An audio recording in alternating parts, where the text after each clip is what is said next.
Hello, today we are going to be looking at two-column proofs with segments.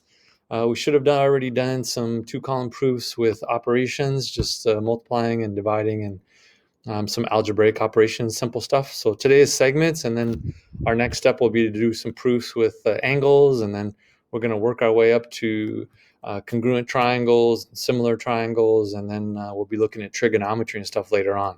But it all starts kind of with segments and Euclidean geometry. Before we get to those, like you can see, we're going to do some segment proofs here. So before we get to those, there was a couple of things that people always have trouble understanding the difference of that we want to clarify before we move on. So one of those things was, what's the difference between simplifying and then operating on both sides? Simplifying is when you combine like terms. So if you have 5x and 8x, you combine those on the same side of the equation to make 13x. That's combining like terms. Over here, you can see that if we subtract 8 on the left and subtract 8 on the right to make the 92, you're operating on both sides of the equal sign. So that's a little different. That would be the subtraction property. So we have simplifying on the left and then the subtraction property on the right there. Down below here, you see substitution versus the transitive property. Transitive, if you remember, is if A equals B and B equals C, then A equals C, right? And some people say, well, that isn't that substitution? So we want to look at the difference of those. Substitution is very versatile. You can use it for a lot of things. Transitive, however, you can't use for everything. It's more specific. So substitution over here, you'll see that what they did is they took these first two statements, and since we know y equals 5, we can replace the y in the first equation with a 5 down here. So we substituted for y using 5, if that kind of makes sense. So this is substitution, not transitive. We're not connecting three things or something like that. On the right, this is definitely transitive, where you're replacing the 4z plus 1. You're kind of connecting that to this 4z plus 1 so that the first part and the last part can connect to each other. And it's like the whole side of the equal sign is being replaced. So you could get away with substitution there, like you're substituting the whole 4z plus 1, you're substituting that. That's okay. And and transitive is okay too.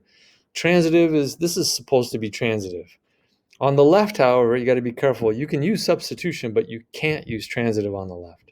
So just be careful of those two. All right, so let's get into the proofs. The first thing I always kind of do is just set this up with my two-column proof. Sorry, this is very ugly because I'm just using my mouse pad on my laptop. And let me get the pointer out of it. Oops, I just want my pointer. Okay, so sometimes it's nice to make a diagram over here and kind of draw it out if that helps you a little bit. Sometimes, but in this case, I'm going to be okay without it. The other thing I'm noticing right now is that my final thing I'm trying to prove has an equal sign in it, but the given has congruence in it. So we always have to switch from congruence to equal sign and vice versa before you can put things together. So my first step, of course, is always to just repeat this. Whoops, if I can highlight it, I'm going to. So I'm going to copy that and paste it down here. This was given to me, and so was this.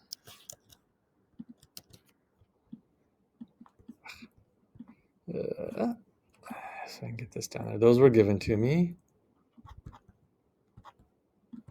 I'm going to copy and get a couple of these guys. I got to have my proper notation. When you have congruence, you have to have bars over the top, but when it's an equal sign, and there's no bar then because you're talking about a number. When you see nk with no bar on the top, that represents the distance from n to k. That's a number. There's an equal sign. When you see congruence, you're talking about the figure itself. So we have to have bars on the top because we're talking about the segments themselves. But this was given. Okay, so that was given to us. We're starting with that. All right, so I need to put these together. In my mind, it's always nice to have a path in your mind before you ever start writing anything. How are we going to get to NL equals 13? Well, I know NK is congruent to NL, and I know NK is 13. So doesn't that mean that NL is going to be 13 too? Because NL is congruent to NK? Well, yeah, and that's your logic right there. We just have to properly write it out. So the first thing I'm going to do is change this NK and NL congruence into equality.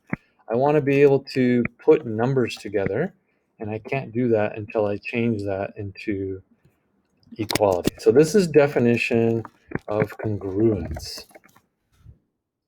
Now the next step then is I know that NK is 13. That was given. So I'm going to take what I have here and I'm going to replace the NK with the 13. So it's kind of the same thing here, but I'm replacing the NK with 13. My NL is still there. And people, this is where we say, well, is this substitution or is this transitive? It's both. Either one is fine. 13 equals NK, NK equals NL, so therefore NL equals 13, right? So those are connected. I'm going to say substitution because I just replaced one little thing, so that's okay. But if you say transitive, that's fine too. So I'll write both for you so you can see it's both. Either one is acceptable. People always ask me, we have what we were trying to prove, but it isn't in the correct form. Do we have to flip it around and make it NL equals 13?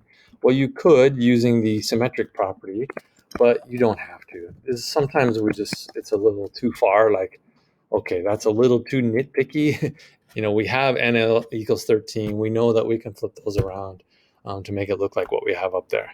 Some people are hardcore and they like to see every little detail.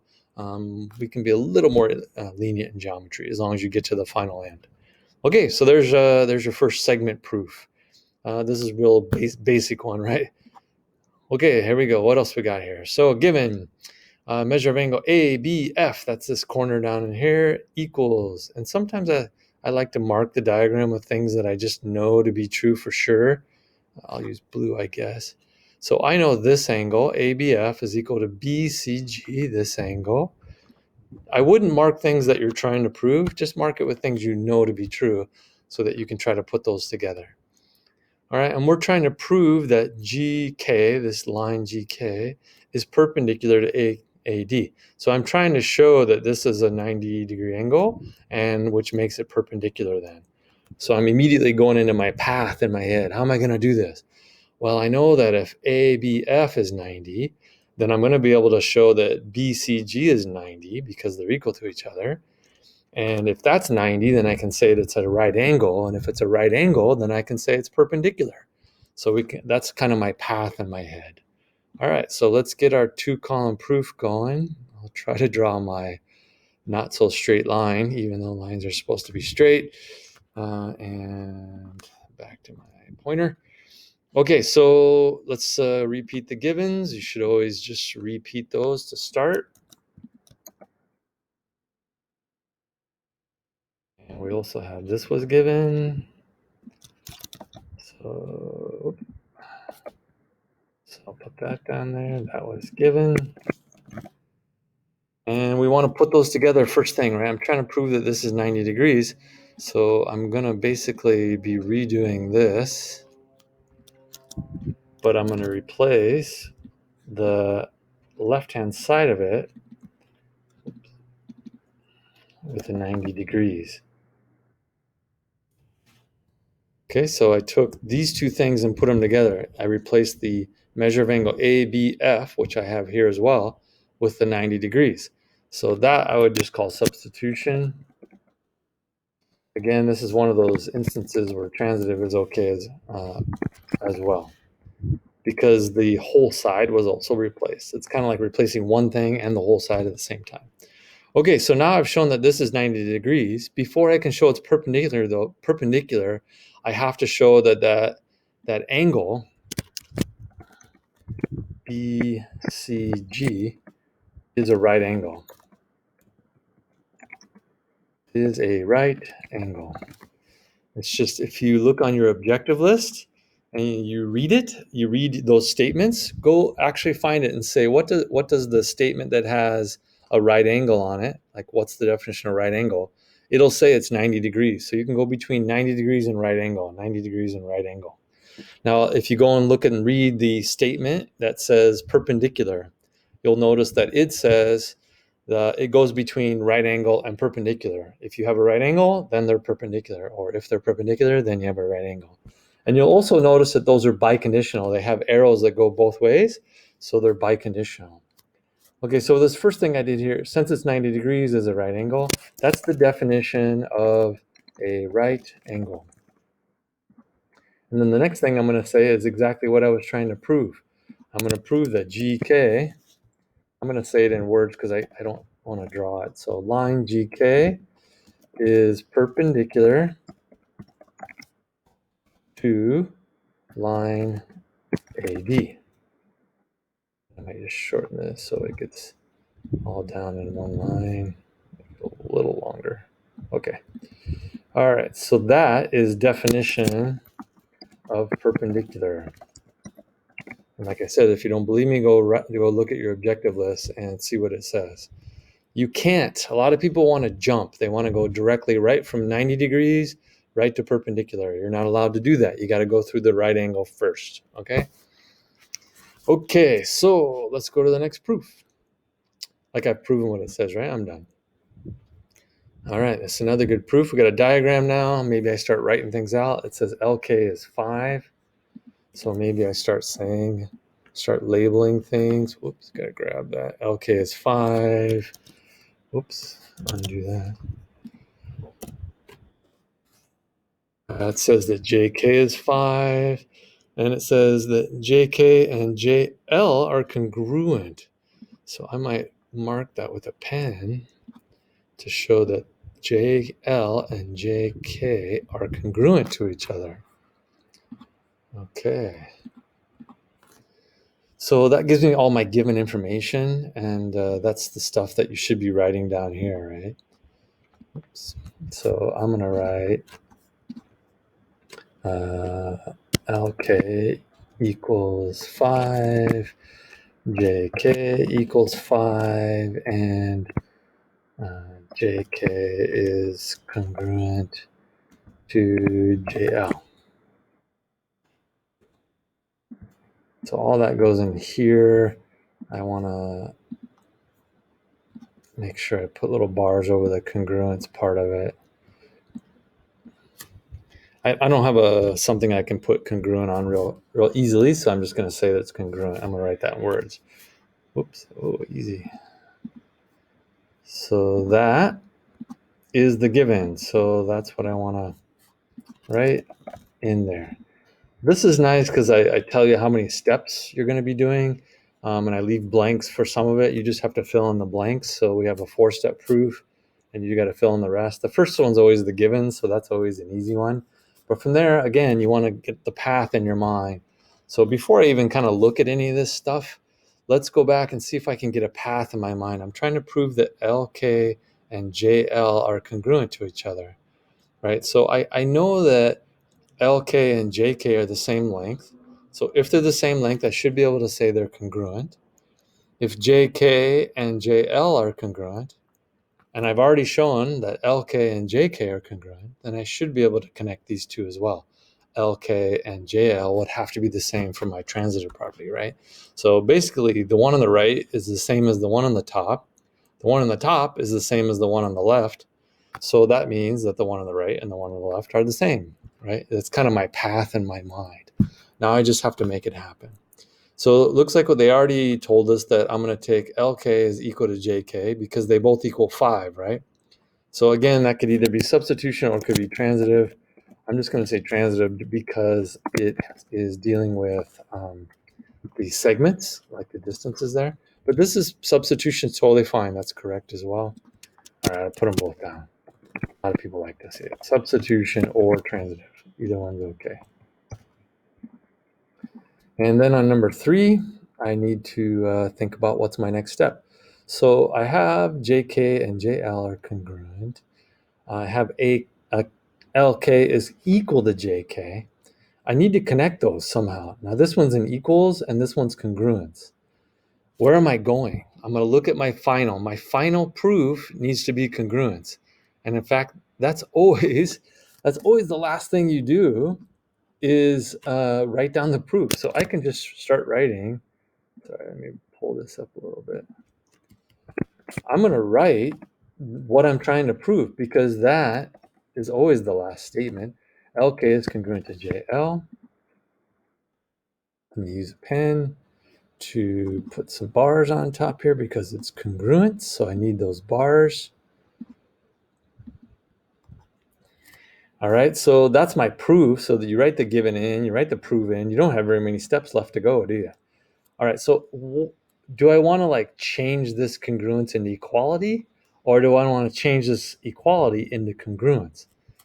The tip off is that the final end is incongruence. So I want to take this little statement that's written here, and I want to change it into congruence so that,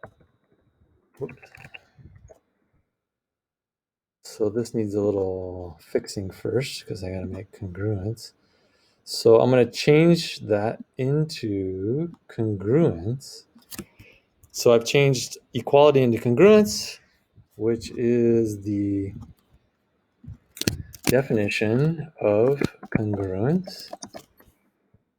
Okay, so now the last step is to take this congruent statement and this congruent statement, right? The kind of the left is equal to the top, and the top is equal to the, or sorry, the right is equal to the top, and the top is equal to the left, congruent to the left, and put those together so I finally have the right is congruent to the left.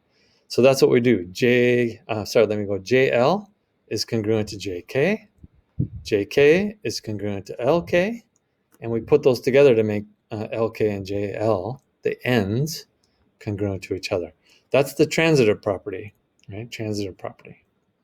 And we're done, proven. And we got kind of one more last one that I'm going to do on this video. Okay, so this one seems long, but it isn't quite so hard. The original statement is just the midpoint statement that we have. So Q is the midpoint of PR.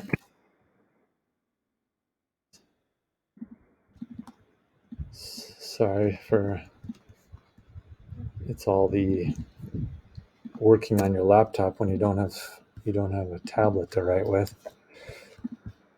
Okay, so Q is the mid part of PR. I really should have a bar on the top of this, so I will fill that in. That's the given, so that's what. So this is given. And we have, it's all given, all the statements are given to us here. We just have to come up with all of our reasons, all right? So Q is the midpoint of PR. I can see that on the diagram. So PQ is congruent to QR. Well, yeah, we know that's true because that's the definition of midpoint. The left and the right will be equal. Then we also have that PQ and QR equals the whole distance, PR. Sorry, that's not there, right? That's number 3. The whole distance PR. So how can I take the left is equal, or plus the right equals the whole thing? Well, that's the segment addition postulate.